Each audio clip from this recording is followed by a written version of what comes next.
Talk Show. It's the Daily Talk Show, episode 438. Are you sure? Yes.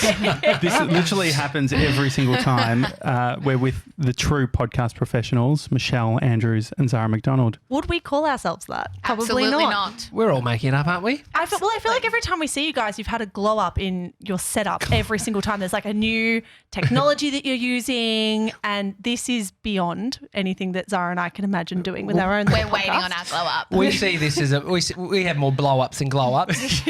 From the outside, they look like glow-ups. Yeah. Internally, blow-ups. I do No, like we've that. actually had less blow-ups, haven't we? Yeah. I heard because you've been meditating, Tommy. Yeah, I mean, that helps too. But I think so 309 you were last on. We were in a different studio. We were hot. Josh was sweaty. You were hot? Knees weak, arms. No, it was extremely. I mean, it would have been February or something. I feel like the weather would have we didn't have aircon. Well, I think last time we were talking about you girls and people seeing and calling out that you girls are having a fucking Yes. little tiff. Oh my God, they were, because you know what had happened? Zara had just quit her full-time job.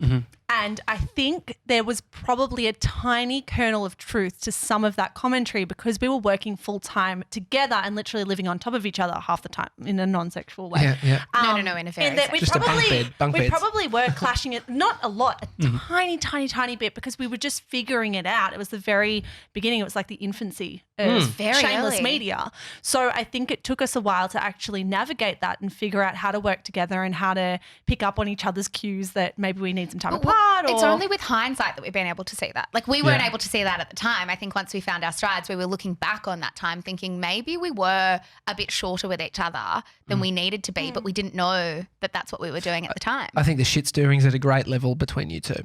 Like, hey, listen. High or low? No, like at a good quality, like mateship. You know, you give them shit. Like, Shit Well, I stirring, think happy medium. yeah. we've had a really strong friendship ever since we met, and it was never like it was in jeopardy when Zara first went full-time with this stuff with me. But I think at the moment we've found a really good balance of working together, working apart, and kind of being really brutally honest with each other when we need some space or we just need to go for a run or go to the gym. I think we're really good at that at the moment. Yeah, I would agree. Yeah. Do you have specific rituals as a way to make sure that things stay on track? Not really. I don't think so. I think we're pretty good at, we're doing a bunch of work together, but also separately at the moment. So all the work we're doing is together, but some of it we can do ourselves at home.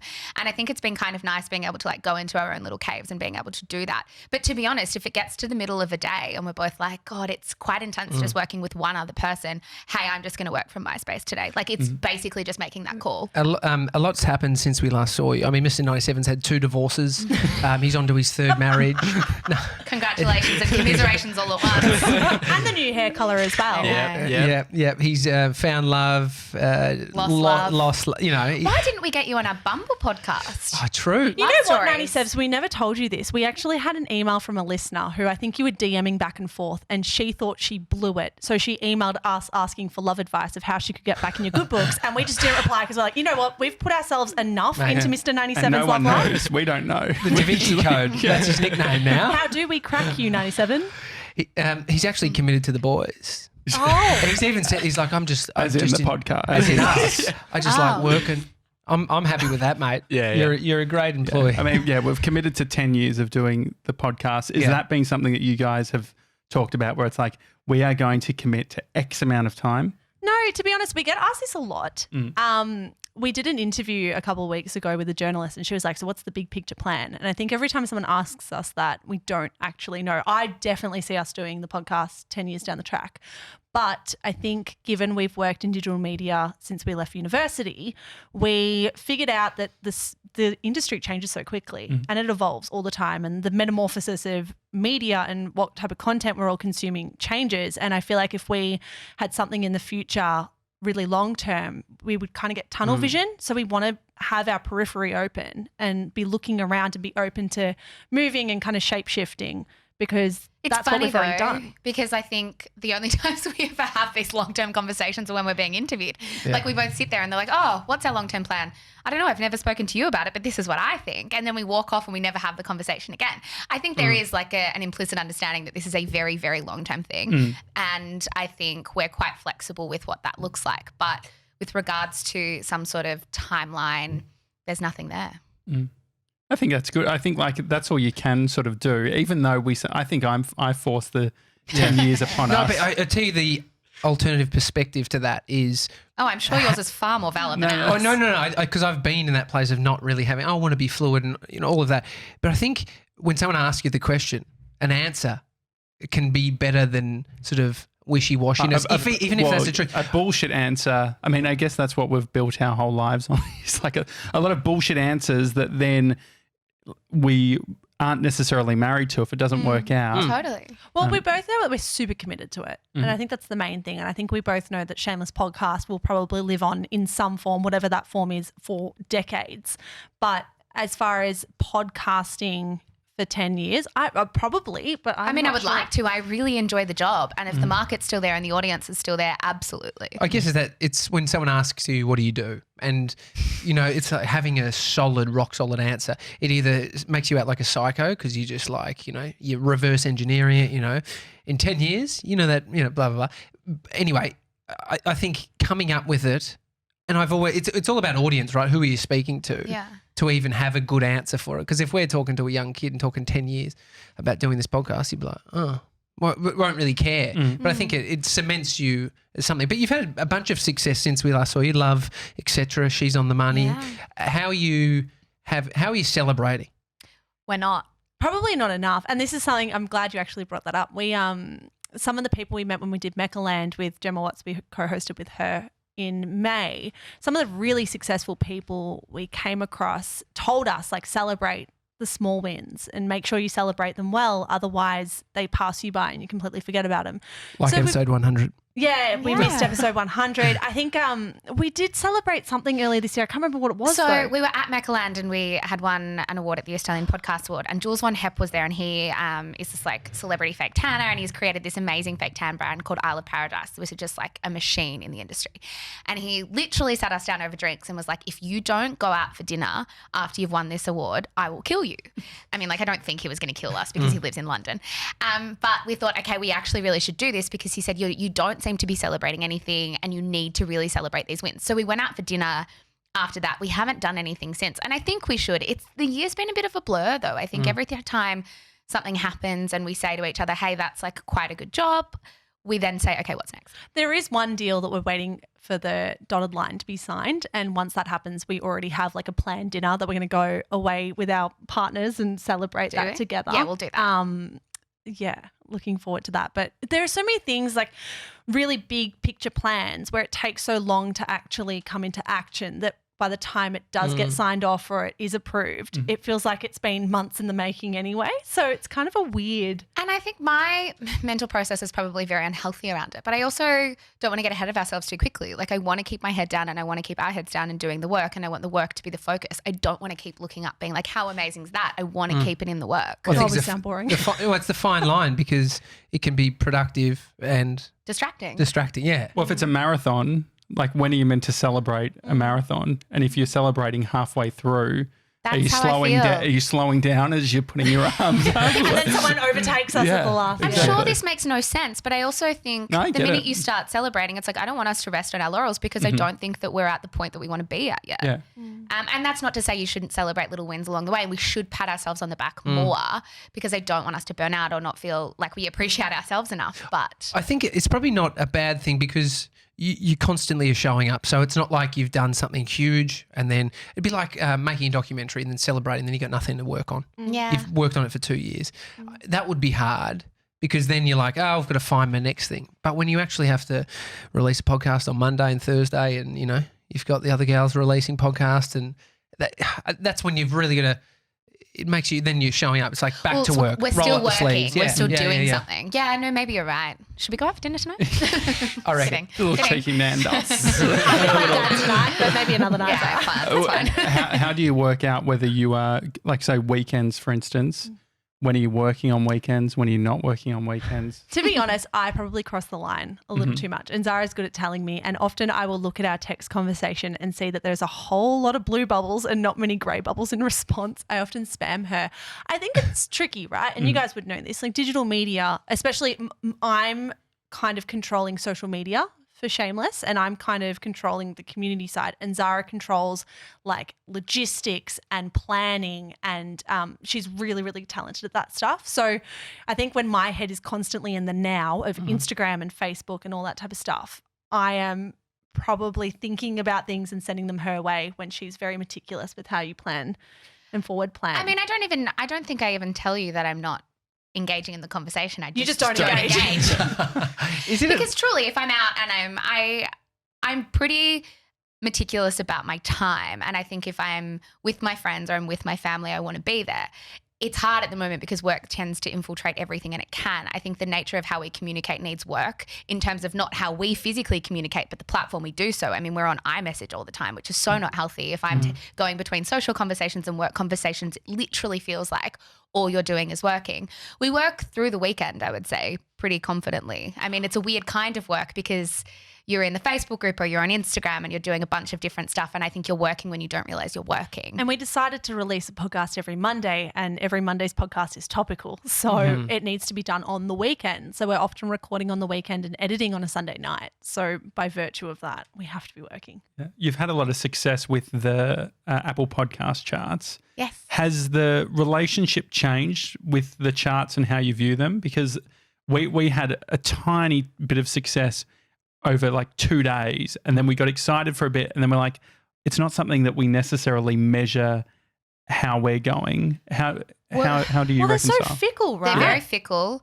We're quite clinical about how we think about them, and we know that they serve a purpose, and that is literally maybe just being visible enough to drive new listeners. It's not like a measure of our worth by any stretch, like at all. I don't ever look at it as a measure of our worth, but to be honest, we're quite clinical in that.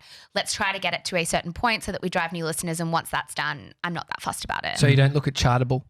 No, what's not that? even that. Oh, What is that? Chartable's great. I look at Chartable, and we don't even get into the charts. What is Chartable? Well, Chartable. Of course you do. You can type in a podcast name, and it will show you where they're in the charts. We're a Shameless at the moment, Mr. where it's 97. been, and it will have like it's great because you can sort of see people's growth over time. So you can see, rather than just if they've just jumped in for one day or whatever, you can see how they're progressed. You probably have a different mindset if you're looking at Chartable. Yeah, well, I think the thing that I've learned is it's not about going in once. It's probably just consistently being in the top 50 would be good. But again, when we found out, I think we're still working at Mamma Mia, when we found out that the charts on Apple Podcasts are almost entirely determined by new subscribers.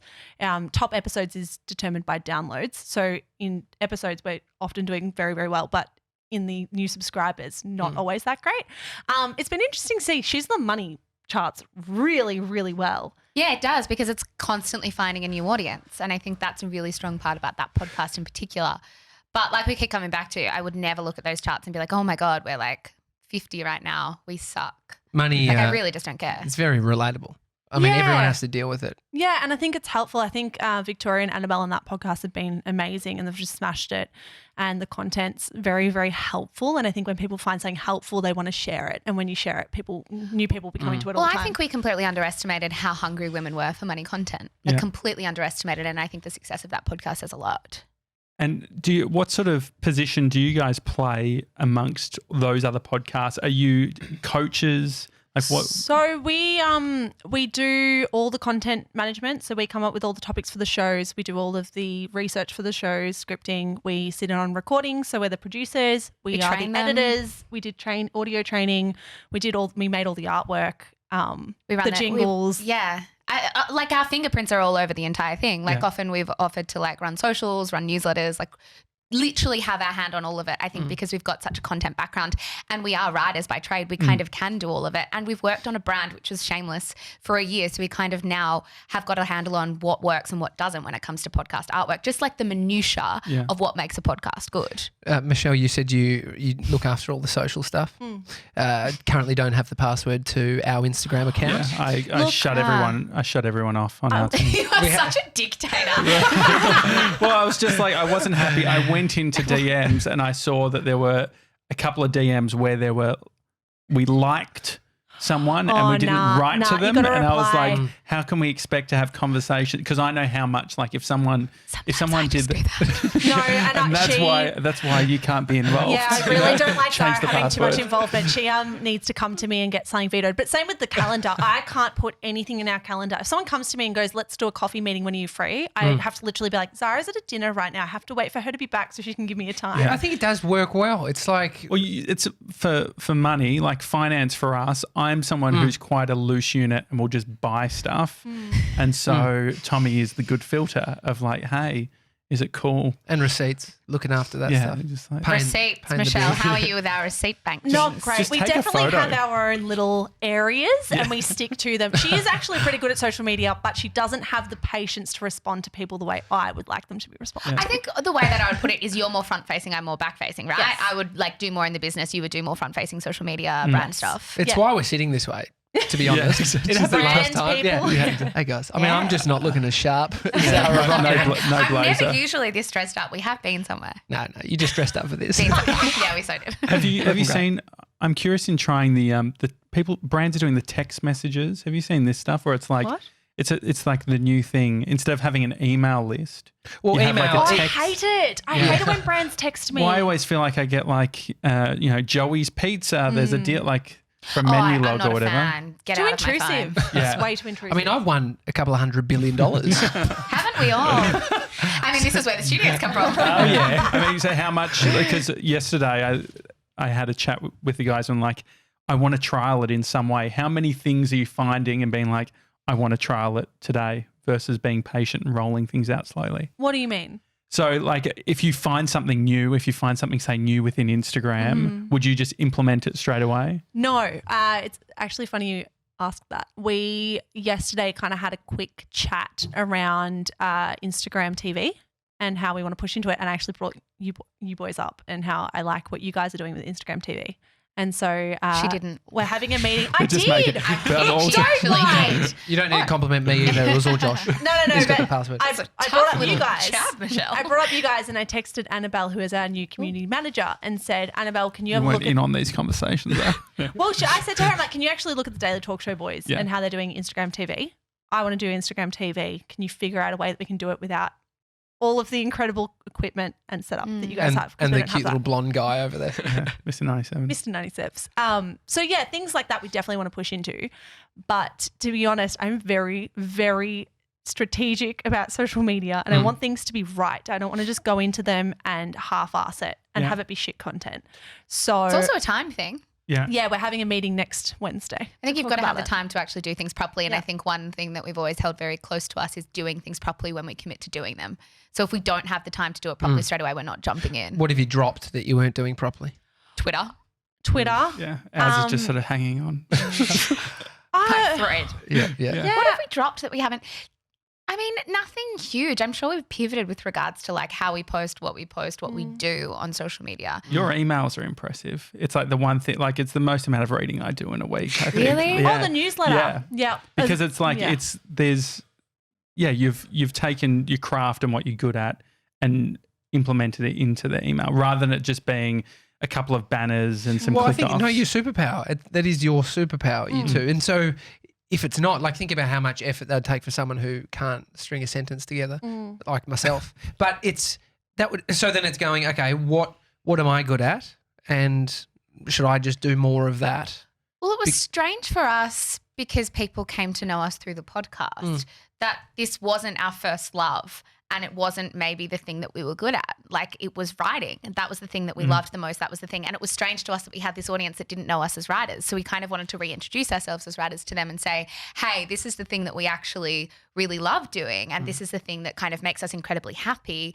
And the podcast is a product of that rather than the other way around. And it was Zara's idea to do the newsletters as well. I remember she came to me last year when she was still working at Domain and said, let's do a newsletter. And I hadn't even thought of it. And then in true Michelle fashion, she says, great, let's do it next week. And I said, yeah, which often happens. Zara will have we'll both come up with an idea together and I'll want to do it ASAP and she'll want to do it quite I'm long seeing term. similarities in how we run. I mean, the interesting thing is I connect the experiences I have about worrying about the small stuff with my anxiety around like okay, is this actually something that we need to worry about, or is this me just like having a freak out moment? Have you done a good job in separating the stresses of that business stuff versus your mental health? It's an interesting one. I think at the moment we're having discussions with a few different brands and different companies and stuff for next year. And I think when you're looking at big targets, that can be quite stressful. But at the same time, I think I have such an innate belief in the company and what we're doing that I don't actually find it that anxiety inducing. I thought I would, and I thought it would be huge pressure on my mental health. But to be honest, no, I think work really, it makes me really happy. We're working on a project at the moment that can be quite stressful because I think when you're in the middle of the creative process, there's that really viral meme where it's like, this is shit, I am shit. And I think we're in the I am shit phase I'm at definitely the moment. in the I am shit phase. So things like that can be stressful, but I don't think it's a mental health thing. I think it's just a stress thing, which I'm not sure is the exact same. I think What about anxiety, the small, like say for me, it's like, say the DM of us only liking something and not responding.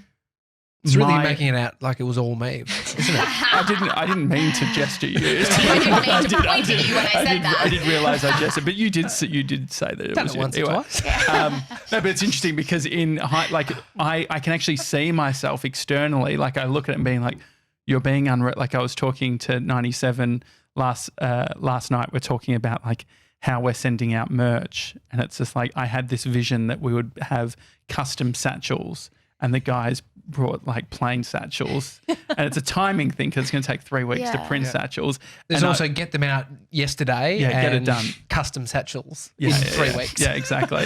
So like how many of those little things are you guys? to be honest, we don't focus on little things at all. I don't, to be honest, I don't at all because I think I have like this massive obsession with efficiency, like making sure that things are done and done well and quickly. I remember it was Jamila Rizvi, I think she gave an interview once and she said, I like things to be good enough. And I was like, that's me. Like I'm not going to get done in the detail. I think it's a complete waste of time. I like things being done properly, but if something is good enough, I'm going to say, yep, and move on.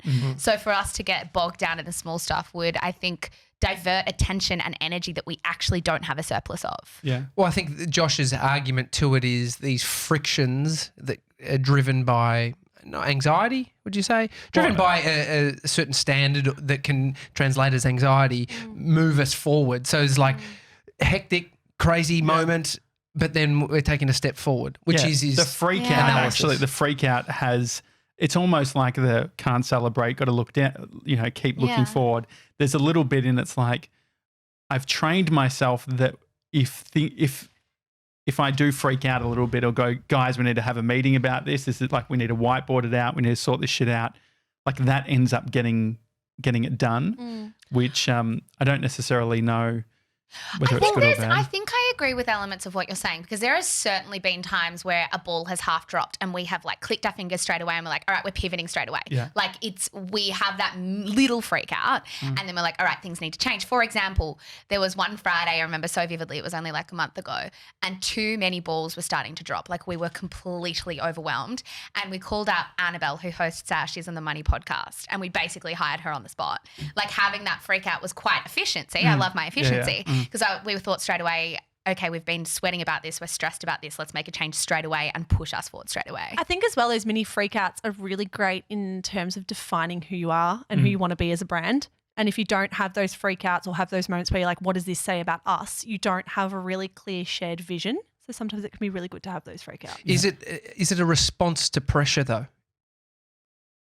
I think it's like internal, like part of it's like the storytelling. So we tell a story of like the reason why people listen is because of X, Y, and Z. When a lot of cases, I don't necessarily think it's the case. And especially I think when you're coming from a craft point of view, the difference, say for instance, if you're a really good writer and you put together a paragraph or whatever for your email list and you're not necessarily that happy with it, you could easily say like efficiency, we've got to get it out and all that sort of thing. But also you've got to think like, is this filter the standard that I've been using? Well, it's that overlap between efficiency and quality, right? And I think I would never, ever let quality slip for efficiency But that said, I think we could spend so much time stewing over things and rereading things and going over things to the point that it's actually not helpful. Like there have been times where I've punched out an article that I'm not particularly happy with and I will send it to Michelle and I'll be like, I don't know if this is good enough to go out. And then she says, actually, this is some of my favourite writing of yours. Like you just have different standards Which is yourself. so fucking annoying, right? So that actually happens all the time with Yeah. Zara. Zara will often send me something where she's like, I have no idea what this is. This is awful. And I'll read it and be like, that's my favourite thing you've written. Yeah. Because sometimes it So might you be need coming that from a sense check different too. Yeah. So how do we listen to ourselves then? Because if ourselves aren't always right, then at what point do you go, I feel good about this. This is going to be great. Well, I think that's the perk of having a business partner, right? I think we can kind of recalibrate each other quite well at the moment because one of us might be in a place that is down or low and the other one can kind of lift them up and reassure them. And I think we're pretty good at doing that for each other. Also, I've heard an argument, and I don't know where I've pulled this from, but I've listened to a few interviews on like the creative process and creativity and the idea that your opinion actually doesn't matter at all. Like your opinion on the work that you're doing is not worth that much at all because it's so infused with ego and so infused with bias that you should actually just separate it all together. And with some of the stuff that we're working on at the moment, I should do that more. Like I should just separate it and say, well, this is the work that I'm doing and my opinion on it doesn't matter. I'll send it to my editor, I'll send it to Michelle, I'll send it to other people. But my opinion right now is completely irrelevant because it's so infused with so much else. And I think that's kind of nice to hold on to too. That's why it's better to have a business partner and be like, what is this? And for us, one of the things that is the antidote to that lizard brain is not editing this show. Because if we gave ourselves that opportunity to Our episode look would be at 5 minutes long if we cut out all the shit that we talk. definitely. Yeah. And it's why it's great to have a wife that tells you got a shit haircut and to get it cut like I did yesterday. So That looks great, by the way. thanks, I mate. think That's you guys looking have for a been- compliment. It does look great. You guys Thanks, have been Michelle. really wise in doing that, I think, because we had an opposite approach when we began, and that was to edit everything. And I think you can definitely go down the route of over editing and over curating the content you're putting out. So I think when we first met you guys and saw how you were doing things, that probably influenced us a little bit as well to just kind of like press record. Yeah, we do repeat some stuff that we say. Like if we stumble over a word, we'll probably repeat that word and cut out the stumble. But I think the amount we were editing has definitely changed since we saw how other podcasters have done it. I think this is definitely the healthier way to do it, and it's probably the way that helps you be a better broadcaster. Yeah, well, it's not relying on the post prod, right? Like the classic line is like, we'll fix it in post. 97 will fix it. Exactly. Well, if you've got one shot on stage to nail There's something, presenters and all that sort of I thing. guess you got to give it everything. And so there is, I guess it's a bit of pressure behind that. Yeah. Zara, you were in New York when, was it Love Etc. came out during your holiday? Holiday? Yeah. Yes. I mean, what was the learning there going on a Don't holiday? drop a new podcast when you've booked a holiday. Yeah. Is the first one. No, look, I didn't mind it. Like, I think the bottom line is we really like the work that we do.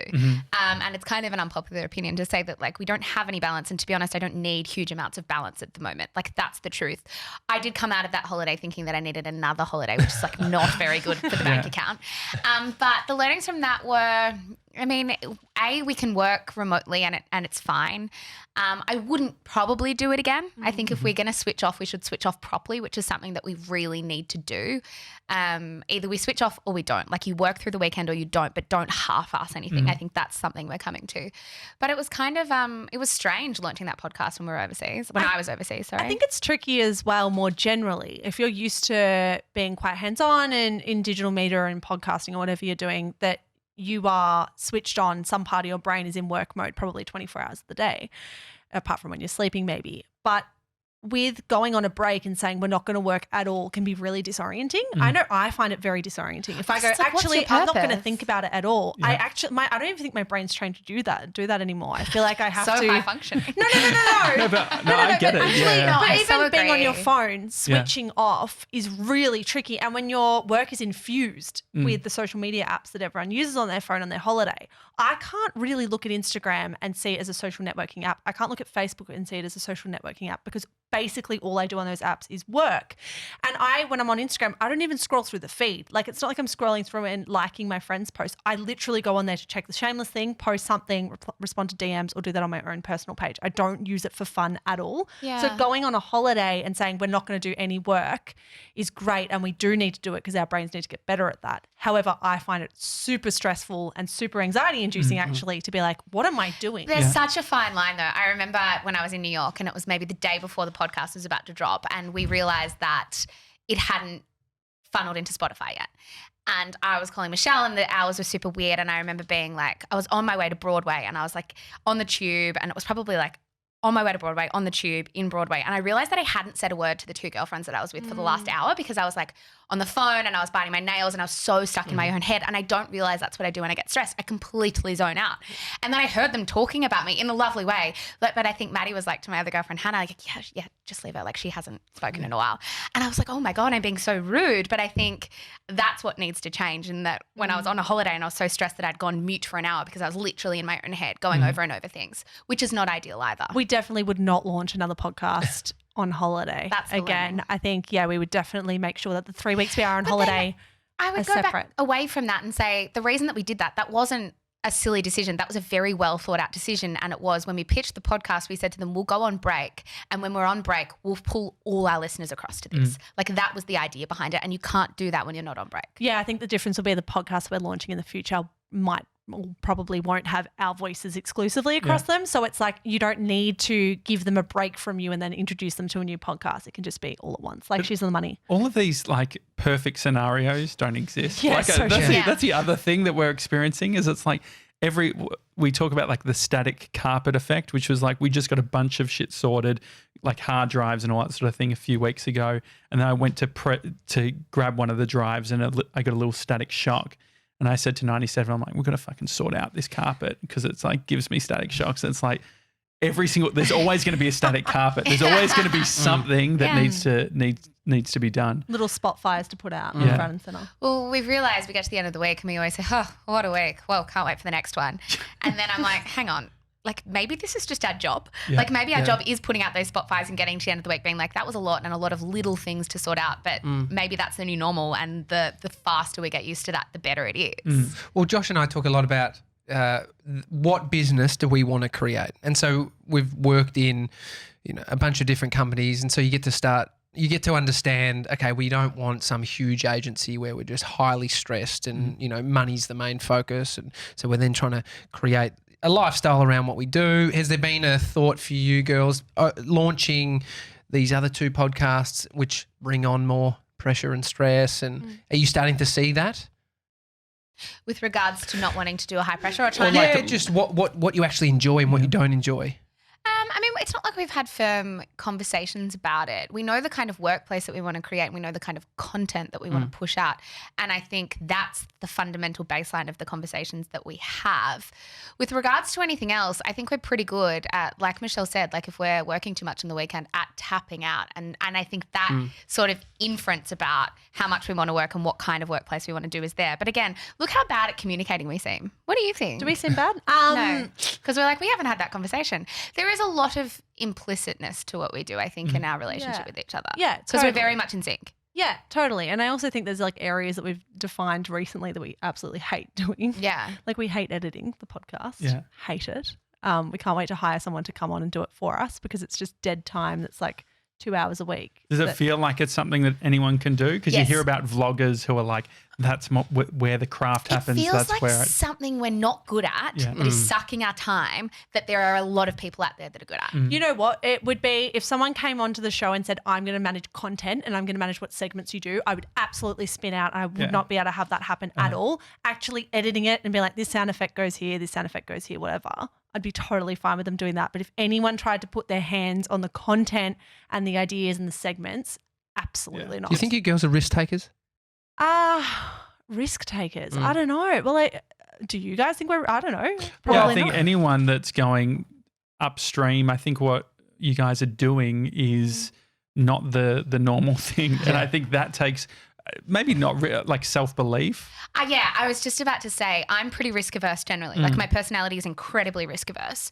So I think there is an element of, from the outside, it looking far riskier than it is. Yeah. And I think that comes from having incredible self-belief in what you're doing, because if you do very much believe in what you're doing and what you're pushing out and the audience that you have, then it doesn't feel very risky from the inside. And it's also belief in where everything's going. Exactly. Like you're on like the right side of all of this stuff. Well, I think the magic of it all, and I was thinking about this the other day and talking with Zara about it last night, is that we're creating for ourselves. Like we're creating content and we're doing things that are kind of adapting to what we're already doing as consumers. Like Zara and I love podcasts. We love video content. We love written content.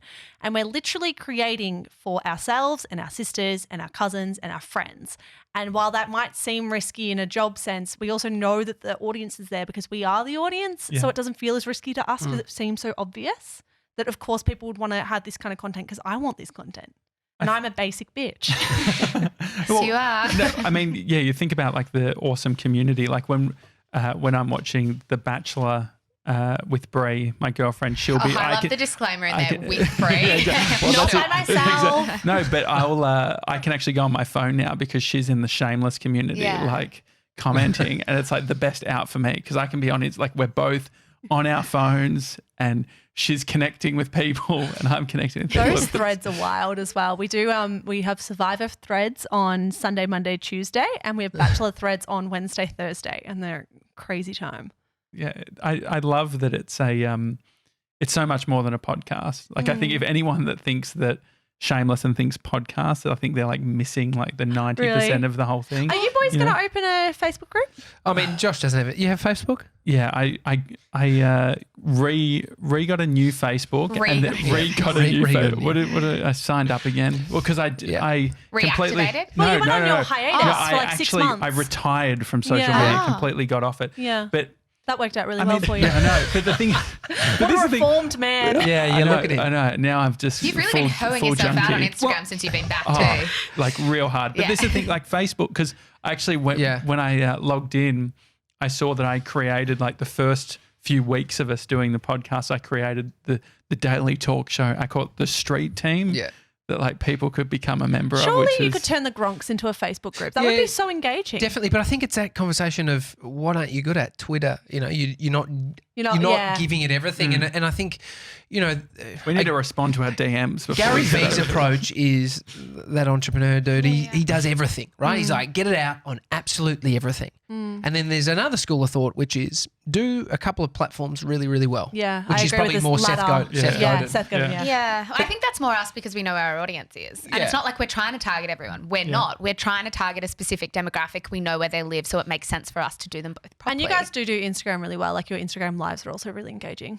I remember one time we asked for a shout out. Oh my God, yeah. And then someone says, do you guys know a Zara? Yeah, that was 3D She Jill. keeps spamming me. That We were was on a 3D. tram and we were watching the whole thing. Yeah, I was watching the whole thing like spamming you both. So, and then it's about finding the thing that we actually enjoy. Because if we didn't enjoy the Facebook thing, it'd be hard. Well, to be honest, like looking at how Brie interacts with Facebook, it's not how I even see Facebook. Like for me, it seems like a forum, or it seems like even though it's called that, it's actually quite strange seeing her interact with it because my thoughts or experience around Facebook are the everyone you grew up with in school. Like that's my the news feed. Yeah. It's interesting. I only use Facebook to go into the group now. Yeah, same. I don't think I've looked at the newsfeed in months. I reckon there would be a bunch of people that just have the app for your community. A few listeners have said I re-downloaded Facebook or I got on a Facebook account just so I can join the group. Yeah, it's pretty crazy in there. And so if you start, you start a community and a page in mind of growing it, right? But then if it doesn't work, I think this is the hard thing. You found success quite early, which is amazing. And so when we've got two people in our feed, it's like it's awkward. We were saying doing a live with one person on there is just like a FaceTime call. It's very uncomfortable. I think very few creative people actually talk about that phase. I remember when I started blogging when I was 20, it's incredibly embarrassing and uncomfortable to start something. But I think until you actually kind of push it out there and just give it a go, no one's going to be able to find it. So with the Facebook group, I mean, I remember the first time Zara and I saw someone join who wasn't one of our family or friends, and we were like, oh my God. Like, who are you and what are you doing? Yeah, exactly. And it's funny because we were so embarrassed. I remember being so embarrassed even to invite my best friends into the group or my sisters because I'm like, we're trying this weird thing and it's a little bit different and there's every single chance in the world this might fail. And nobody talks about that, about like people want to do things, they want to go work for themselves, but nobody talks about that sense of discomfort that comes from the start of telling people that that's the thing you're trying to do, because I think people naturally roll their eyes and they don't mean to, but I think we do live in a culture where people that try to work against the grain or I don't know, push against the status quo, it's embarrassing and it's awkward and it's not cool by any stretch. Well, you only start with one person, and that's the thing. Always. It's even with business, you start by making $1 and then $10 and then 100 and 1,000, 1,000,000. But everyone's like, I think they're, as a culture, a society, we're constantly thinking about, if you got a podcast, you're broadcasting to heaps of people. It's such a good point. Yeah, but there's a day one where it's like, Tommy, and if we look at our graph and we look at the first month, it's like we didn't tell anyone for the first 20 episodes. Really? And we would have had like five listeners probably. You know? So then do you think it's productive? Say, for instance, now this podcast has the most listeners it's ever had. And I feel 10 more, listeners. Yeah. We've doubled. Welcome, all 10 of you. Thank you for being here. But I'm more confident in telling people because I'm more personally convinced about what we're doing, right? And so I've always been wary of the people who are seeming convinced at a very early stage because I'm like, I see what you're doing. And, it's just a bit of bravado right now. But maybe it's tall poppy syndrome. I think you almost have to fake it till you make it. And I think that's what we did with Shameless. I remember the first few episodes had the same, like no downloads. And it's hard. I think very few people talk about how scary it is, but I think I definitely adopt the idea that you have to fake it until you make it, and you have to just push full steam ahead until you try and find some kind of audience. And to be honest, we're super strategic as well. Like, it's not like we're throwing this thing out there, and it wasn't the case with the first few days of Shameless at all. It wasn't like we were just putting it up and hoping people would find it. We were making sure people found it. And the amount of effort that was taking, like before my shifts at Mamma Mia and before Zara's shifts at Mamma Mia, going through RMIT uni and putting posts on the back of bathroom stalls and all that type of stuff I think we spoke about last time. We wanted to make sure it was going to get listeners. And if people hadn't come on then, I probably would have had a real crisis of confidence. But we were very lucky. I think it was a lot of timing that played into our hands. I think so. Lil Nas, Old Town Road. Have you heard about what he did? No. Oh my God. So that was the longest in the charts for any song. He found the beat online and he and then sort of released it. But he made 200 memes and he built a subreddit that was like, do you know the song? And so he started releasing. So he knew what he was doing. Super strategic. Amazing. And so it just got into culture through his memes and through the Reddit and through him in there doing the back end. And that's what I love, because I think when you're starting something fresh. I mean, we were 23 when we started Shameless. We're 25 now. We had no money. Like, we literally had no money to funnel into it. So you've got to find a way to market without any ad spend. Yeah. And that's crazy. Like, so many people would probably just go, oh, well, Facebook advertising, we'll put $1,000 behind Doesn't it. work. I remember when we went to Officeworks, it cost $67 to print out 200 pages of paper, because we did it so many times. And I remember being like, okay, $67. Where's that going to come from? Zara, transfer me 33. Like, it was that level of... But I think that's the thing that we learnt working really early on. I think one of the biggest blessings was working in digital media at a time that the Facebook algorithm made basically every digital news outlet crash. And there was no way to get eyeballs onto content. And that was literally our foray into the industry. And it was a very depressing time to start as a digital writer. And when we started working together, it was always this sense of, okay, yes, I could write the most beautiful piece of writing, but nobody's going to read it. So how do you make sure people read it? So it literally became this strategy of 50% content, 50% strategy. The content doesn't matter if it's brilliant. People have to say it. And that's what we took on board with Shameless. It's like, yes, this podcast could be great, but people have to find it. Is there anything that you didn't do or haven't done based on the friction of feeling like, we're above that, or we don't want to do that, or like ego? For us, I think about like the embarrassment of, say, like how much we're posting, say like the idea of, we can't, you hear the stories of people like, post 20 times a day or whatever. And then our brains say that people think we're fucking crazy if we post that amount. Well, I think it's I post that photo of my haircut, just giving it another plug. Feeling real good, Your haircut guys. looks good, Tommy. Thanks a lot. Wait, you got a haircut? Yeah, I didn't know. yesterday. I saw it on Instagram. No, but I put up this photo and I was like, I feel shit about putting up this photo of me. I never do posts like that. And I did it on purpose.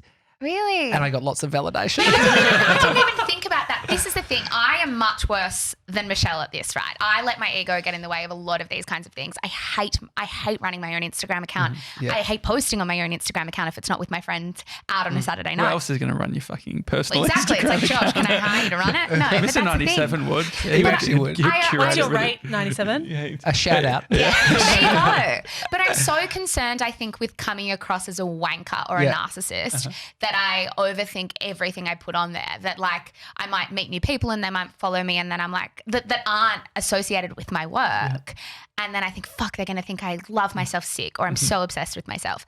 And I don't push out as much on my Instagram because of that fact, because I don't want to seem like a dickhead or that I take myself too seriously, because I think there's a huge element of that on Instagram. So is removing the filter, is that a good thing? Like, are think we it is. leaning in? Because I feel like I'm like, you know what? Who gives a fuck if people think I'm a wanker? Yeah, I agree. But maybe But are then we I just need to do ultimate everyone else is a wanker? wanker. You need I to didn't do look at your photo and be like, oh my God, Tommy's posted a photo of himself. Like it doesn't did you even think? cross my mind.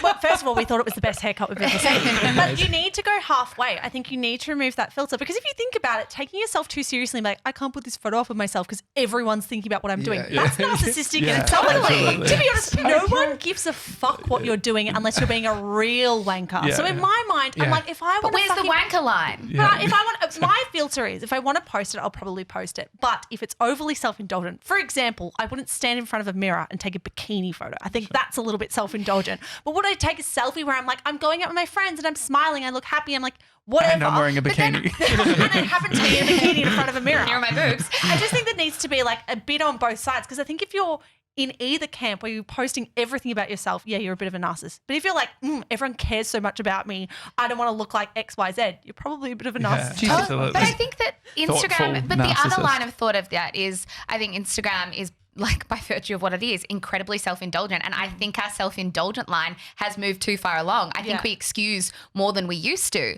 And the sense of what's normal has become skewed. And I think that's part of the conversation too. You know what it is? I remember coming to this conclusion a couple of years ago. I think you should share yourself, and if you're happy with how you look, whatever, share yourself, but share your personality at the same time. I think if one becomes entirely aesthetic or something, it looks very narcissistic. If you're sharing your personality and what you have, Did definitely you share not your relying. personality when you did the haircut photo? What did I write? it was at a witty caption. haircut. You can get a lot of away with a lot if you have a witty yeah. caption. Oh, thank you. It's another compliment. I said, mean, yeah, she just didn't something say about that. quiff. No, she said cut my wasn't. hair off. Cut my hair off. Quiff's back. I mean, Yeah, good. This is Yeah, getting that's a lot of Bit going airtime. on. Yeah. Just as I want it. Michelle, you're one of the few people in the room working towards getting a house or an apartment, or Yes. what's the deal? We're waiting. We're waiting for our tax return to come back from our accountant. But it's going to be tricky because we've only had Shameless Media, the company with an ACN, for 5 months? Yes. You're supposed to have a company for 2 years before you can Oh, apply yeah. for a That's loan. why I'm not buying a house. It's very, very lucky Mitch has a stable long-term job. But we're waiting on that. So we're waiting for an accountant to get back, and then we can go to the mortgage broker and all that type of stuff. But saving up a deposit took a fucking lot of energy. Yeah. And it took so long. So hopefully once we do buy, probably at the beginning of next year, we want to go on a trip to Europe in the middle of that year, because we haven't been on a proper overseas trip in so long. Look, we've done Bali here and there a couple of times, but Mitch and I want to do a proper 3-week Europe. Well, 3 weeks isn't very long, but that's how long our break will be in the middle of next year, hopefully.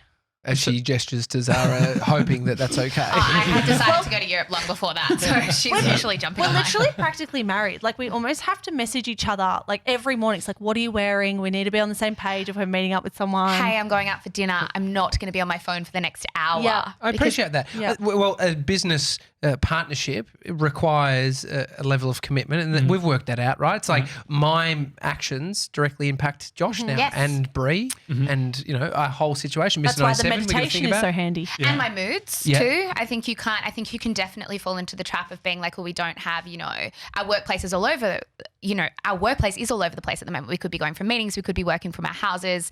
So we could fall into this trap of thinking that it's not a real workplace, that I'm working with my friend, but it's incredibly important that you actually show up in a good mood, in a positive headspace, because if not, you're going to drag the other person down. Are you There's only telling two me of that us. me saying I'm so tired a million times yesterday drags you down? It's just not helpful. Well, it is fun. I feel like we're both, like our energies are pretty aligned now. Like maybe it's just because we've both been working out, so then we're both tired. Yeah. But it does feel humble brag? No, but it feels like it's like it We're is just that working thing. out so much. It's really hard being Definitely this not strong. working out. No. Not working out. Definitely not working out. The in conversation stuff. I feel like when you came on the show last time, that may have only just started. Yeah, it would have. We were doing it fortnightly, I think, the last time we spoke to you boys, and now we do it weekly, which has been a big commitment, but it's one that we really, really enjoy. I think it's such a privilege to sit down with influential, successful people and pick their brain for 45 minutes because I think we've just learnt so much from all these different diverse people, and it's so fun to be able to say, a quick hi and get a quick recommendation and be like, cool, all right, tell us about, I don't know. Like, what are you scared of? What makes you sad? What makes you happy? I'm sure you guys would experience the same thing. It's like you get to have a proper conversation with someone that you really respect. And I think it took us a little while to realize how much of a privilege that job was. Yeah, and it still is. Such an enriching experience. What have you learned from podcasting personally? Because I find it cathartic. I find the showing up daily, it actually keeps me more consistent. You're talking about mood. It's like we actually got to show up each day. Yeah. Regardless, I can feel shit, I can feel great, but we have to show up. I think podcasting has taught me to be really thoughtful about what I want to put out in the world. Yeah. And I think you need to take your time to formulate what you think and what you believe before you say it. And it's good to have an audience that keeps us really accountable in that if we fuck up or if we say something offensive, or which I hope we haven't done so far, but of course we're going to say things that might Guarantee if said yeah. something. Yeah, Like, go I the think wrong that's way. part of it, right? I don't even know if that's the because someone's going to be pissed off about something, right? I think it's about being thoughtful and putting a lot of effort into sharing your opinions, because again, it's a privilege to have a microphone in front of your face, and not everyone has that privilege or that platform, and you need to be responsible with it. Well, I do have a real resentment, and I think that's only kind of exacerbated since we've done the podcast, for people that have incredibly passionate opinions about something they've like not bothered to do any research for, like at all. And I think for me, it's exactly the same thing. It's making sure that anything I say or any opinion that I have can be backed up with something. And if I can't, I'm not going to sit in a conversation and pretend I know what's going on. I will literally say, I have not read enough about this to have an opinion that's worth anything. And I think it's also humbling in that sense to be like, I'm not adding anything. I'm just a stain on this conversation. If I join in, I'm going to take a step back.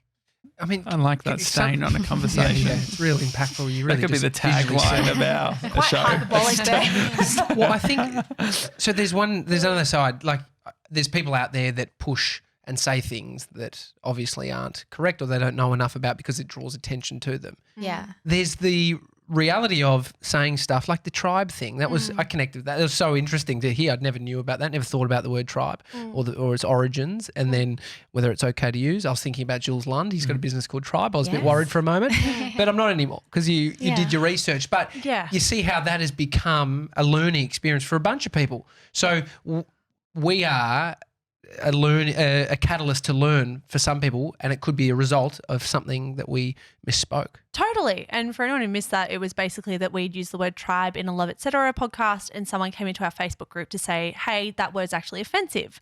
And I impulsively apologized and laid down and said, I'm really, really sorry. It will never happen again. We'll never use that word again. But when I actually had time to go through and do my own research and kind of engage my own critical thinking skills, I came to the conclusion that no, the word tribe's not offensive. Using specific tribe names is offensive, and using other words in the vernacular are offensive, like powwow. Powwow is offensive because it refers to a specific Native American spiritual practice. I don't think that's appropriate to use. So I'm happy I did the research, because no, I won't use powwow in everyday language anymore. I won't use it in the podcast unless I'm explaining what it actually means.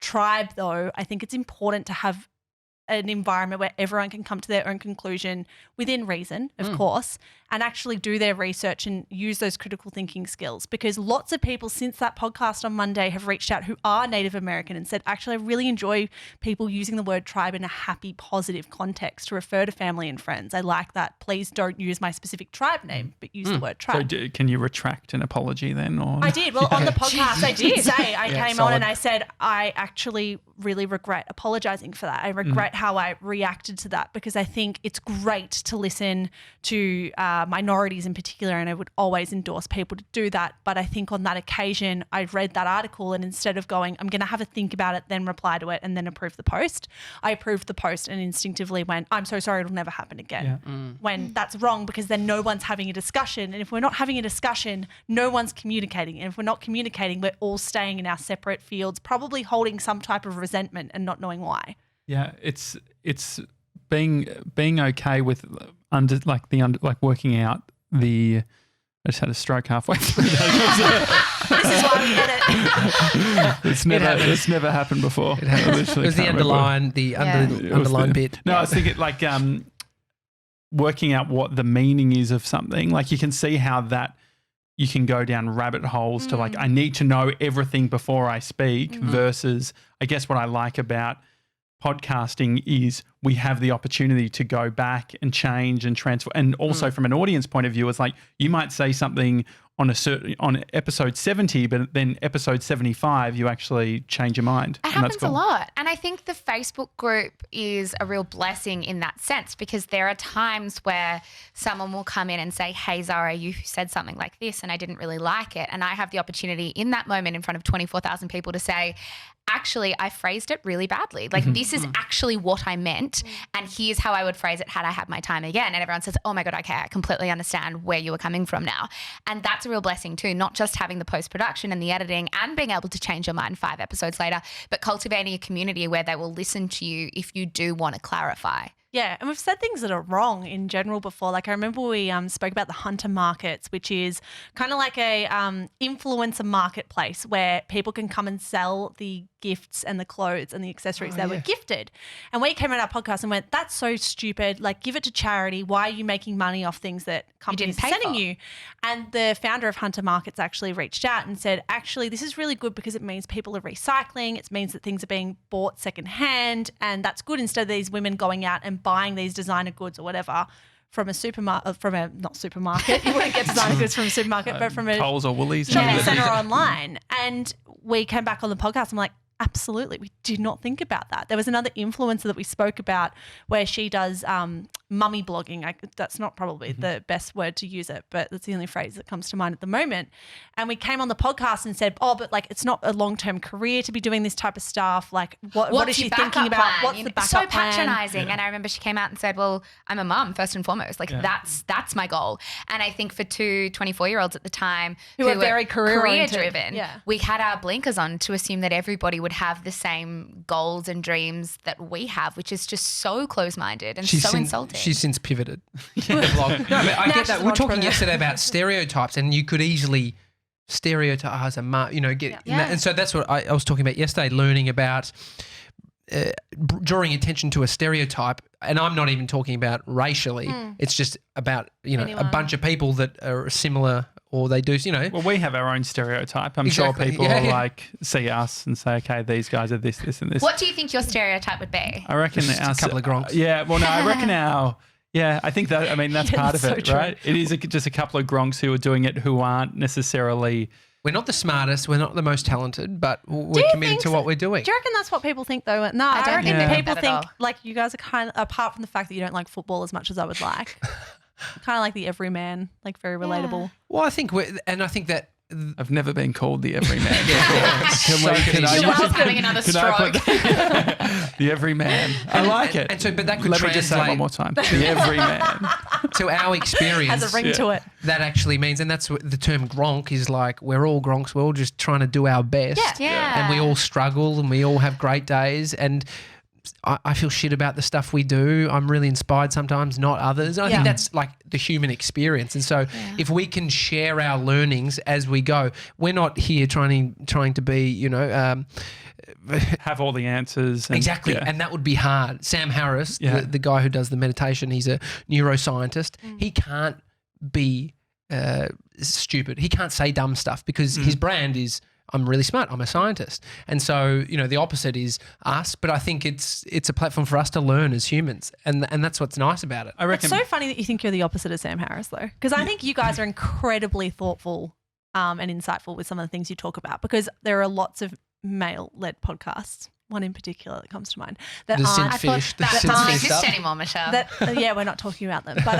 that aren't like that. So it's funny that you guys see yourself as the antithesis of Sam Harris when I don't. I wouldn't. But see I it think that way. there's something to be said. I was thinking about this when I was listening to your interview with Zoe Foster-Blake about like the makings of a great brand and marketing strategies and stuff like that. And I feel like, particularly in the female space, the brands that are doing really, really well at the moment are the ones that position themselves on the same playing field as their consumer. So you think about, I mean, these are all beauty brands, forgive me, but like your Go-Tos, your Glossiers, anything like that that speaks to the consumer from the same level is incredibly powerful. And I think that's hopefully what we do with the Shameless community as well, is like we are literally all on the same playing field right now. And I think trust that comes from that is pretty huge, which is what you guys do too. It's that positioning on the playing field, I think. With the in-conversation stuff, have you learnt things about yourselves being in that environment, the posture of interviewing and being able to react? We've learned body language with each other, like Oh, in like terms of from an co-interviewing. interview, How yeah. do you guys do it? Engage I've been watching call. you. Engage call. Definitely, yeah. One person Yes. has to engage the other one. It's the court, but it is. Oh, is that a joke? Because that's what I we literally do. don't have a call. He always jokes about just having disengaged. Yeah, this is completely. Yeah, I want to get to the point. Like, yeah, I'm just. So for us, whether it's just some words we're using to describe it, but we try and have conversations, not interviews. And so for us, and what that does is allows us to be a bit more open to not be as scripted, do our research, be interested in the person. We don't have people on that we're not interested in. I think everyone's interesting. So But, yeah, I think also it's like being Everyone's okay. interesting. But also that we have on. Definitely not everyone. That's what I was meaning. No, but I think it's okay. There is some freedom about being okay with being a bit dumb. Like I think that the day that we are like, no, Michelle, you are right. I think that we are very similar to Sam Harris. Yeah. is the day this whole fucking Hang on, thing ends. clarification. I never said you were very similar. There we go. I just said Well, you you're were the the biggest opposite. fan right now. He's He's the the everyman. I'm the everyman. A hybrid Tommy's of got the everyman and Sam Harris. Sam Harris. Your words. But when you do say, like, when it comes to what we've learned interviewing, I think there are a couple of things. I think it's like doing research for people is the most simple thing you can do, and what a lot of people don't do in this industry is I would hate to demand someone's time, get them to sit down with us for an hour and ask for us to look like we don't know anything about them. We act like stalkers when we interview them, because then we're like, yeah, so when you said this in 2006 with this magazine. But I think giving people the respect of doing research on them is very good to make them feel comfortable. It's good for their ego too, to Yeah. be totally honest. And I think with that comes a better conversation, better answers, and And yeah, more a better trust interview as well. Yeah. I think like one of the biggest pats on the back that we've had all year was when one of the interviewees turned around after the interview and she said, that is the best research interview I've ever done. Like, I can't believe how much you guys knew about me and knew about my story. I really appreciate that, because sometimes I walk in a room and it's very clear the journalist or interviewer has no fucking clue who I am or has read one interview or whatever. And I think that for me, when she walked out, I felt so good about what we had done, because it's such an effort to come in and like not right now, we love coming in, but like it's such an effort for someone to take time out of their day for you when they've never met you, they have no idea what Shameless is, whatever. We want to make them feel valued, and like we've put in energy as well. So yeah, we always want to do as much research as possible and know as much about their story as possible, because it's nice for them. They feel seen. Yeah. Well, Mr. 97 and I watched your whole 21st birthday video that Claire did. Where's did this? You know, I wanna watch this. I haven't. on- I haven't even on- watched this. on YouTube. Can I ask you, you messaged me Yeah. saying we watched that. I'm like, why were you Googling me? Well, so does it to 97 everybody. No, Josh's Google history would be amazing yeah, to see. no, definitely. No, but we pull it up?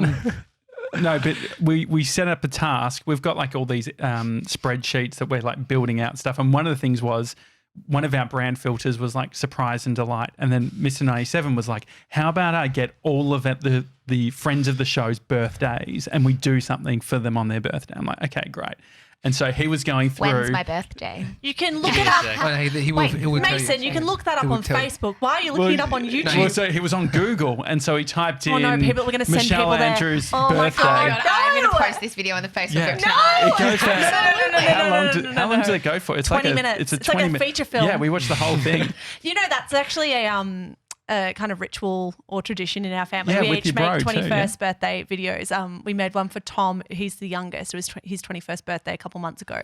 And we spent, I think it was 11 hours The making spinning his. wheel on iMovie, I saw that. I really enjoy it though. It's really nice Yeah. to look back on. My one is particularly embarrassing because it's from the blogging days. Amazing. My family definitely doesn't love each other enough to do that. We're very Johnny family. Clark. We're very, very family oriented. I'm very family oriented. 97 birthdays. 20th of July. Thank you. That's correct. And Michelle. If you don't even fucking know my birthday after watching that full video, I'm gonna be so mad. You've probably got the wrong Give me day. a sec.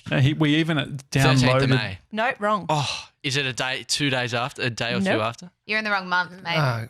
Is it the 13th of Oh, one hang on, month? hang on. No. Oh, he's on the wrong Michelle. I got the wrong Michelle. Here we go, 17th of March. Yep, correct. What year? Oh, I don't know. 94. Wow. Wow, I feel old. Do something for your 30th. But I got a great haircut. I was just about to say the haircut's taking years off you. Seriously. You don't look a day over 14.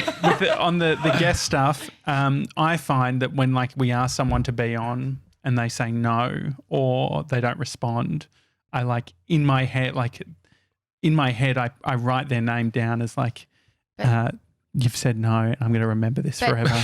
we blew you off like 3 months No, ago. no. But we've had you on. I guess But part we're of it friends is of the show, so it's We Yeah, did, we're friends of the though. show. We were the biggest wankers in the world. We said, we're so busy and we probably will be for the next 3 months. you are. We're so sorry. no, but that's 100% fine. But that was Zara. Zara's the calendar person, so. But we'll how blame do you that on take rejection? My point is, how do you take rejection? Pretty fine, I think. I would like to think we're pretty fine because I don't think I'm still surprised when people have heard of us. So I'm really still genuinely very surprised when we might ask someone on the show and they know who we are. So I always come from the default that they have no idea who we are. We need to sell it to them. And if they don't know still then or they're not keen after that, I'll think pretty fair enough. I think the people that we're asking are incredibly busy anyway. And I think it's a big commitment outside of the calendar of work you're already doing. So I'm not particularly offended or take it personally. I mean, it doesn't mean we're not going to ask them again. Yeah. We probably will annoy them again. And we have had success with people rejecting us, and then we get a little bit bigger, and we go back. And we're like, "How about now?" And they're like, "Yeah, okay." few inbounds coming. I asked Brie 4 times to go out with me before we started dating. That's so, persistent. Why Yeah. did she say no? she didn't. She said she didn't want a boyfriend, but That's then what she they all ended say. up Yeah, classic. dating a hairdresser named Jordan, who on their first date gave her hair serum. You're fine And, about it. That's yeah, I was romantic. fine. But the thing was, the way that I ended up finding out is like I had asked Brie and she said no. And then a month later, we were at a party and she came over and said, by the way, I've told everyone we're going out now. And so I was like, yeah, oh, that's great. thank you. I asked my wife to be my girlfriend early days and she said no. And then she asked me to ask her again. You guys are some real Romeos. Yeah, pretty sad. What are you guys excited about? What's Oh, that's a great question. A lot of stuff. Michelle, you start.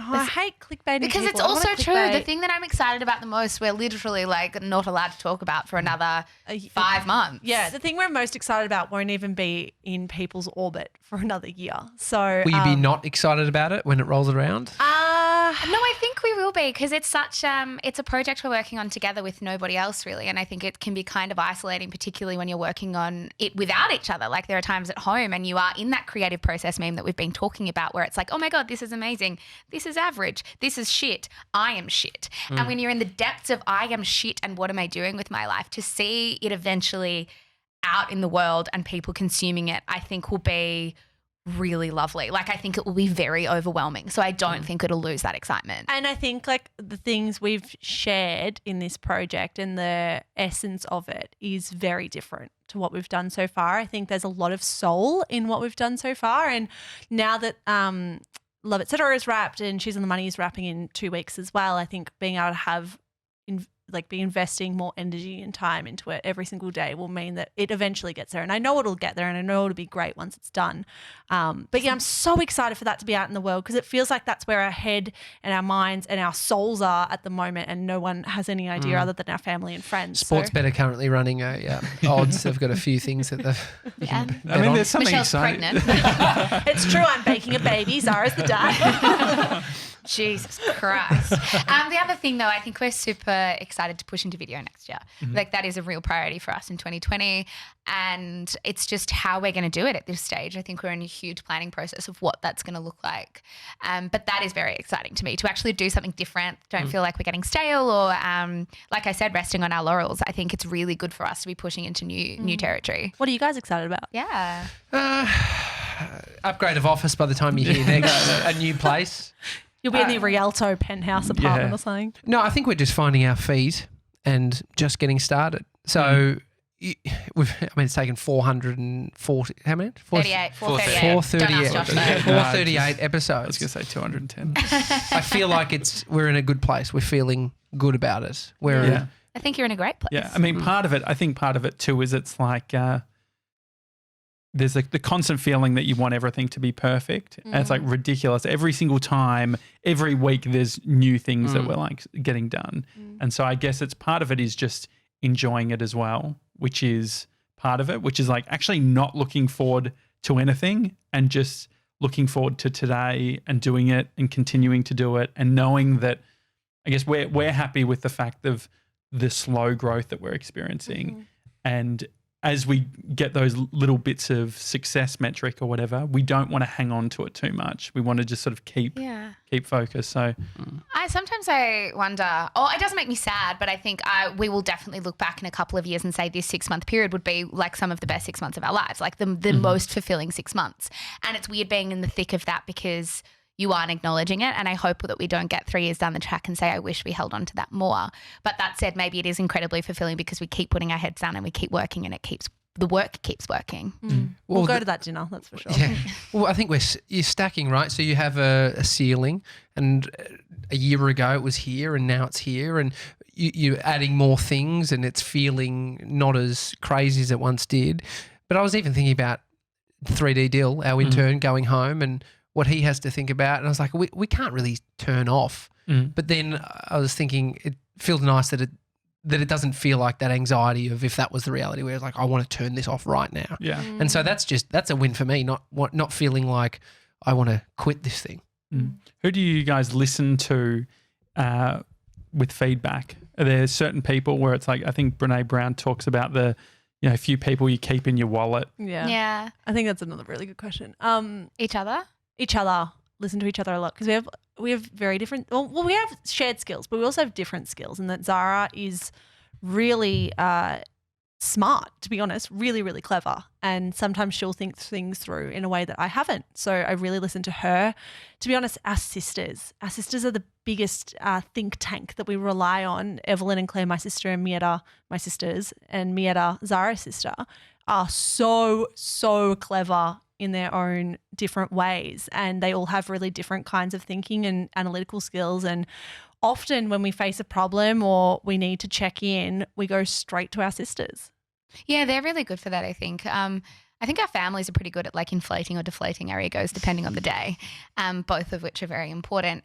So we go to them for feedback all the time. They're a pretty good check-in tool because it's a pretty weird job. I think you can get caught up in negative and positive feedback, and for someone to sort of send to you, it's really good. What's the deflating bit? When does that come out? I was about to say, what is the deflating bit? I think it's not like we've ever got big heads, but I also think if you take on, I think my mum says it all the time, it's like the minute you take on all the positive stuff, you have to take on the negative stuff, or if you take on the negative stuff, you have to take on the positive stuff. And it's kind of like their push for me to remove myself from all of it and see it as white noise. So rather than saying like, hey, you've got a massive head, it's more like, don't take any of that seriously because none of it matters. So they're pretty big. I would say we've got a couple of people that we've worked with who are kind of understand the industry pretty well. I mean, you guys have helped us out. Like, I'm not even just saying that. Like, the emails that we shoot to you with some of the dumbest questions, people would piss themselves because you guys have been great for us because we didn't know how to run a business. We didn't really know what we were doing. All we knew was content. So you guys have been great. I would also say someone like Sophie Aubrey, who is our old editor at Mamma Mia, Monique Bowley has been great for podcasting. Those kinds of people who understand the industry a little bit too, and can help you when you feel like you're going a bit crazy. Yeah, Jamila Rizvi's would be another one. She's been great. Yeah. Mum called me this morning and said, "Did you really get a haircut?" Really? I said, What, yeah. she thought it was all hype? She said, well, I thought it might have Clickbait. been a wig or something. And did she think it was good? She loved it. Mum's great. She loved it. Positive reinforcement from mum. If mum doesn't love you, who will? Exactly. Has the friendship groups changed much through in this current path? I feel like early 20s and all that sort of thing, those things change. I noticed you were on a big piss up on the weekend with a bunch of girlfriends. Yeah, that was kind of like a heartbreak weekend. One of my girlfriends went through a pretty brutal breakup, so we all went away for the weekend together to Drown our sorrows. literally go to a winery and Great. get drunk. It was the best weekend ever. But as far as friendship group goes, I don't know. Like, I feel pretty close with everyone that I was close with before Shameless was a thing. I think maybe my group would be a little bit smaller. Simply agree with because that. we don't have a huge amount of time outside of Shameless and outside of what we do. My words are starting to get jumbled. I'm That's clearly so fine. tired. No, I would agree that the friendships are still the same, but I think that the circles might get smaller just by virtue of time and energy. And I think we are incredibly selfish and a little bit self-indulgent with the work that we do. And I think to have people around that are happy for you to go and do your thing and still be there at the end of the day. And our boyfriends are very understanding of that. Like, we are very, very lucky that we've got two boyfriends who are very... Each? Or Yeah, two boyfriends each. So polyamory is my thing. No, but we're lucky that our boyfriends understand the nature of our work. And for Mitch, my boyfriend, it was a new thing. Like, we were together before Shameless was a thing. So this is all new for him. And I think it's good to have partners who just know instinctively that you need to be dedicating that amount of time, and maybe I'll pull my laptop out at 10 o'clock at night and need to do something. So that's been helpful as well. Yeah, it is just being around people that are patient with your selfishness, because I do think we are selfish in the way that we live our lives at the moment. Do you think Well, I that's think unfair? every business owner is, right? You have to kind Do of you be a ever little bit feel selfish. Oh, we're not sometimes. selfish at all. no, that's. All right, I mean, cool. that's our whole. But our no, friendship circle has really diminished. No, but it really does, doesn't Yeah. it? I think it's just a time thing It and an doesn't energy feel. thing. I mean, the funny thing is, it sort of doesn't feel selfish when it feels like we're doing it for this community or we're doing it for Yeah. people, and like that's part of it too. And like being a team, right? Like you're Yeah. doing it for Michelle and Michelle's doing it for you. Like, so it becomes less selfish when it's a team. It's a funny word to use. Maybe selfish is not right. I think it's Focused, maybe. Yeah, I think it's come into my attention more when I've had friendships that maybe have needed me more than I've been able to give. And I felt innately very selfish in those moments because I've thought, well, this is my priority and I don't know. I don't actually think I can shift that. Like, I can only give certain people in my life certain amounts of energy. And I think that statement objectively sounds very selfish. There's patterning though, from when you're a young teenager into your high school, late high school, into uni, whatever. It's like you hang around people that you weren't really questioning the friendship or what they're into, what I'm into. So my friendship circle has completely shrunk. I have a bunch of people on the outer that are acquaintances that I see and I say hi, but I'm more okay with it. Having a kid really too I was is about to like, say, I don't they'll give a really shit. recalibrate everything. Yeah. It is funny, and I mean this in the most humble way possible, but since Shameless has had like a little bit of attention and like a little bit of a following, it's Where is this funny. going? It's funny how some people will reach out and want to grab coffee with you who you've literally haven't spoken to in 10 years. Or Pick your brain, that's a people warning who- sign. Pick your brain. Can I people who pick just it? want to catch up, or people who pretend that you're like been their friend for ages and like, let's go get brunch. It's like, hang on, I don't even know your last name. Like, And also, it's like, I think the other thing is when your circle does get smaller, you start to realize, like, I don't actually have time for my best friends, let alone. That's the how other- do I not say this to you all the time? Whenever I think, because we have a foot in a couple of industries, like we have a foot in the podcasting industry, we've accidentally got a foot in this like influencer industry, and there's a lot of social stuff that goes on with that. And I go to Michelle, I don't want to fucking go to this thing because I would rather hang out with my friends. Like, if I'm going to go and socialize, I want to do it with my best friends because I don't get to spend nearly as much time as I want with them because I would hang out with them all day, every day if I could. Yeah. So with those kinds of events, it's a weird industry to be a part of, that one in particular, because it's like work masquerading as socializing. And that can get very confusing. And I think we tend to call it the black hole a bit because it's like, don't get sucked into that. yeah, the black hole. I know it well.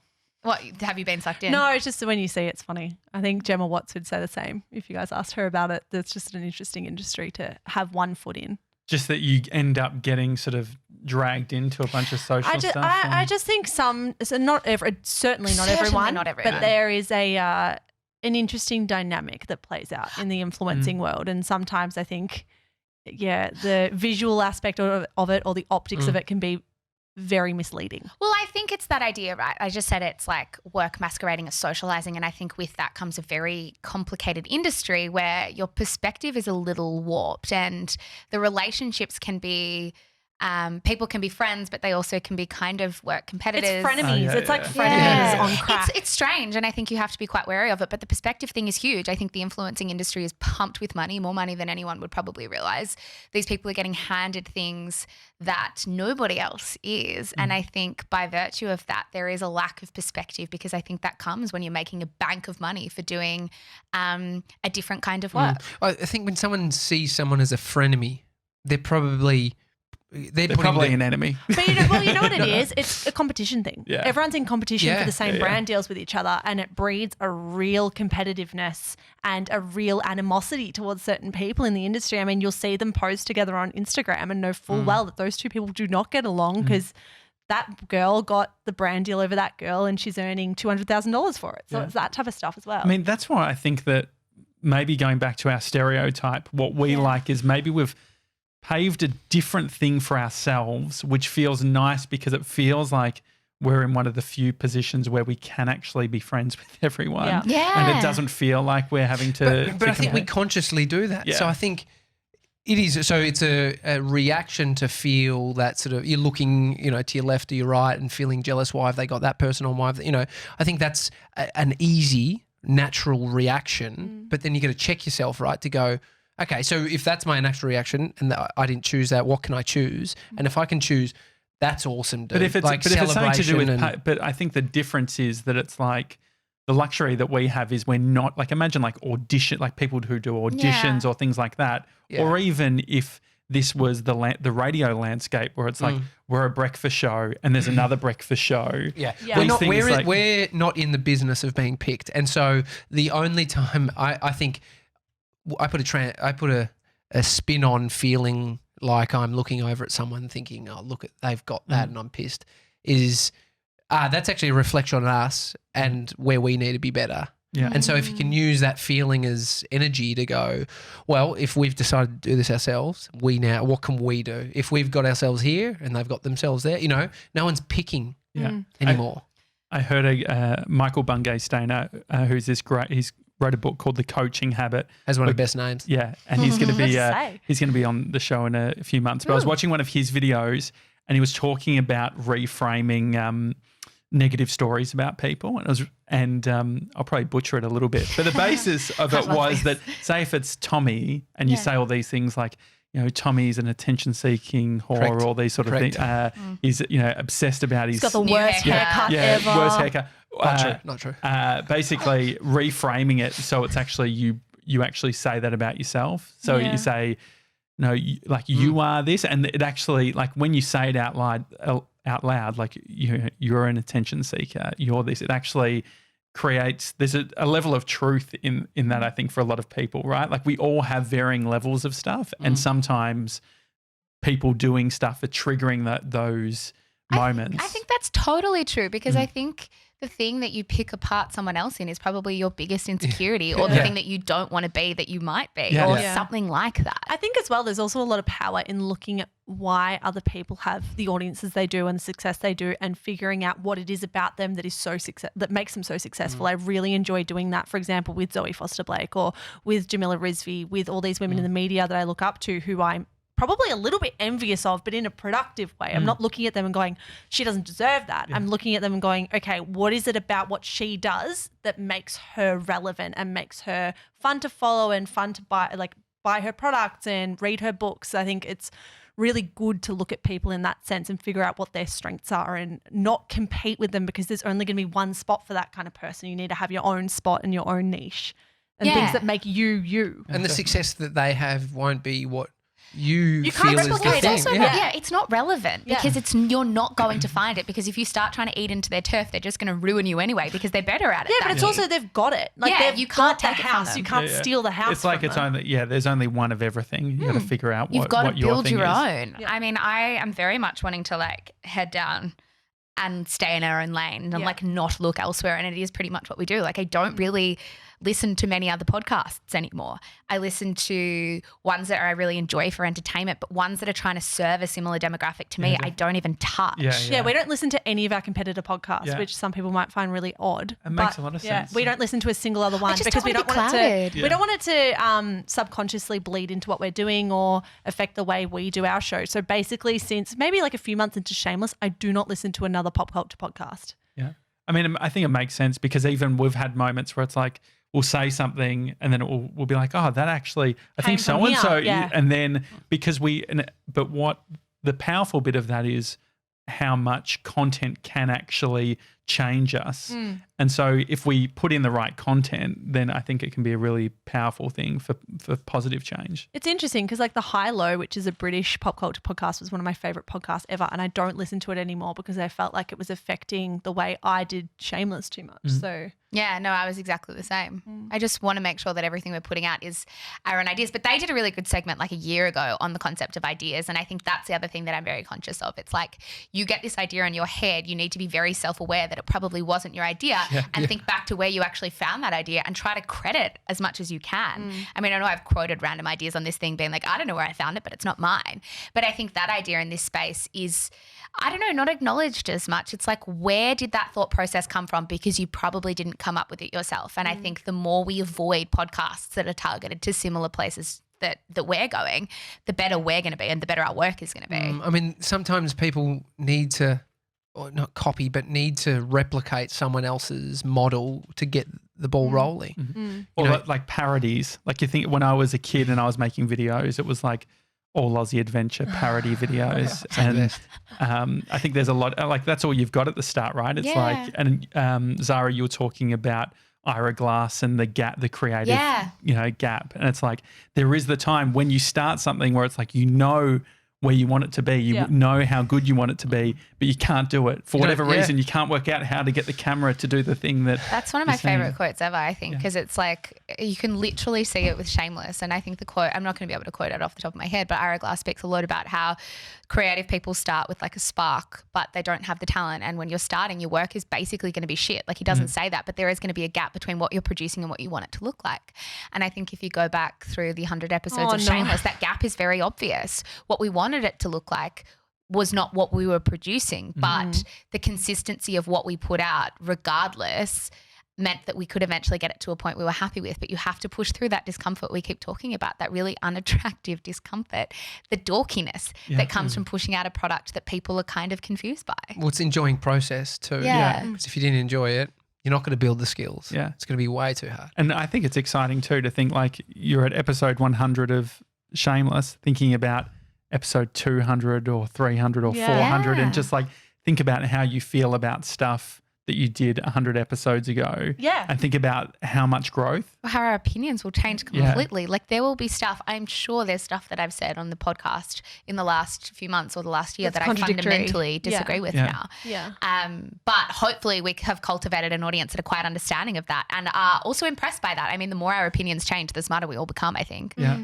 And it creates less drama in some ways in the conversations we have, like empathy. Like if you think about it, as we start to evolve and understand and meet people, say the influencer thing, when you start meeting people and you start connecting it with faces or you actually start playing the game yourself, all of a sudden what you would have said episode 10 about influencers, you're like, oh, well, we actually do this now. And I think we are certainly more empathetic, I think, to people in that industry because I think once you're on the inside of it, and we're not influencers, that's the thing. I think we have a taste of it in some of the work that we do. Influencers, you're an influencer. But honestly, I would hate for someone to look at us and be like influencers before they say journalist. Yeah. Like that would really, or like writer. It's like I really want to be known as a writer and podcaster before I'm known as an influencer. Because it's fun. Like we don't do that. Yeah. Well, what isn't it? I guess that's the thing is people with influence, I guess, influencers, right? And but there's a certain type of content that has been created, which is that sort of very quick churn. Yeah, stuff. like we're not going to go on our Instagram profile in bikinis and pose with like, I don't know, a hair removal device. That's not our kind of content. Yeah, and I would say we're not influencers because the only sponsored content that we do on Instagram is tied to podcast episodes. That's like a rule we've had from the start. And if we are doing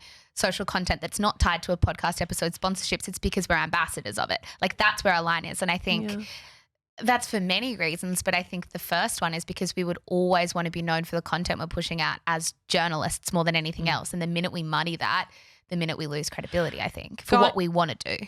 Going back to before, though, I think we have been definitely more empathetic about people in that industry because I think having a taste of it, you realise how many layers there are to everything that you see on Instagram, or layers there are to the different people? stories and the people themselves. So I think even interviewing some of them and meeting them socially has definitely made us more sympathetic to what they do and why mistakes might happen. And it's like also what are people's options? Like if they've been able to make a business doing it, it's like, can we really like what is the other option for people? And it's also new. It's, you know, it's you Everyone's wouldn't- learning. Yeah, if someone opened a shop that was selling clothes, you probably wouldn't. I mean, you might say it's a bit late to do something like that, but you don't really question. It's like, oh, I see what they're doing.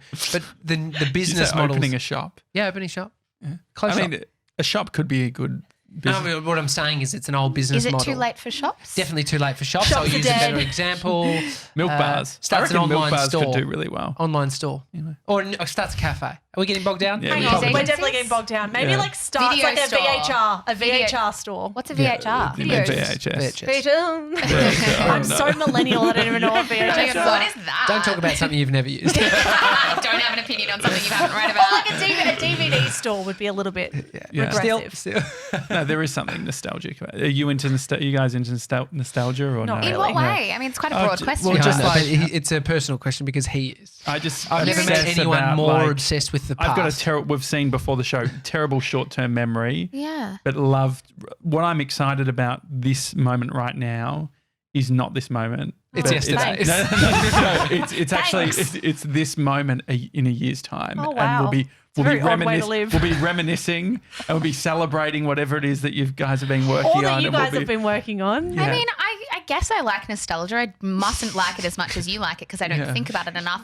I think I have a weird relationship with nostalgia, like a lot of people, is because I think I look back on things as far rosier than they were. Yeah. And that can be incredibly dangerous for present day because you can think, oh my goodness, I wish my life was like it was then. But Josh then, is going to have an existential crisis if you keep talking Well, about that. memories can be It was- distorted. Well, yeah, Yeah. I think I do distort them and think that things were way more fun or way more exciting or way more social than they were. What's the opposite? Really dark, really negative. You know, I think it's probably like it's the same question of do you like fond memories?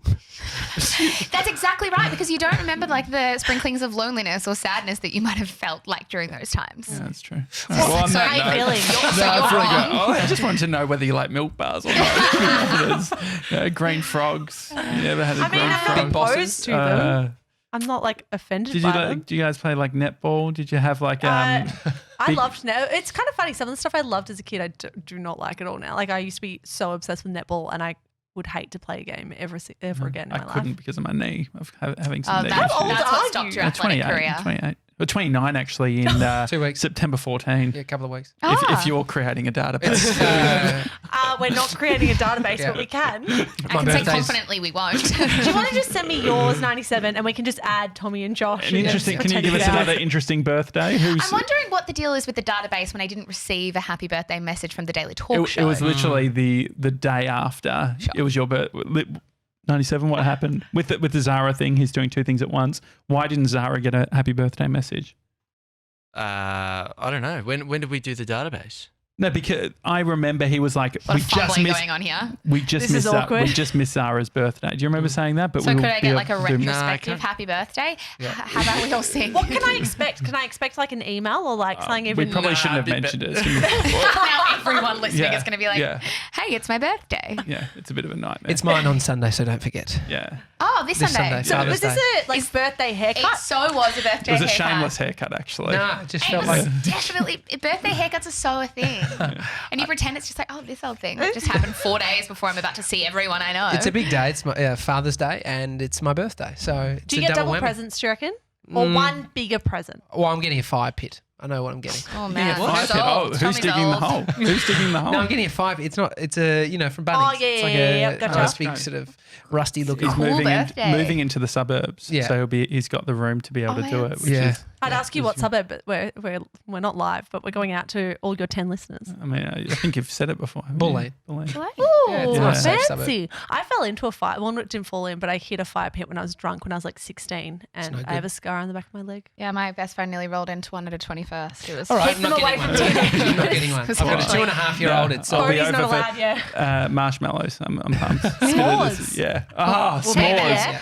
We had s'mores on the girls' trip away for wow, the weekend. these tangents are amazing. I actually have seen what I want is a sandwich maker, like a jaffle maker. Yes, and you can put nice. it into the Can you do coal. Absolutely. waffles?